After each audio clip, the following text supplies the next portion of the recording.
جبل الملائکہ یعنی کہ ملائکہ کا پہاڑ، یہ نسبت ہے جب آپ غزوہ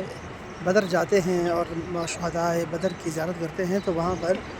آپ کو ایک پہاڑ پہ لے کے جایا جاتا ہے کہ یہاں پر غزوہ بدر کے مسلمانوں کی نصرت کے لیے، مدد کے لیے اللہ تعالیٰ نے فرشتے اس پہاڑ پہ اتارے ہیں۔ اب یہ ضروری نہیں ہے کہ یہ پہاڑ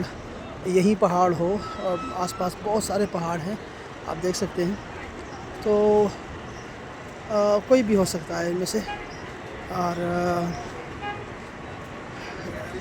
یہ فرشتے جو تھے تقریباً غزوہ بدر میں اترے تھے، تقریباً 1000 شروع میں اللہ پاک نے وعدہ کیا، پھر 3000، پھر 5000، اور یہ ایک کے بعد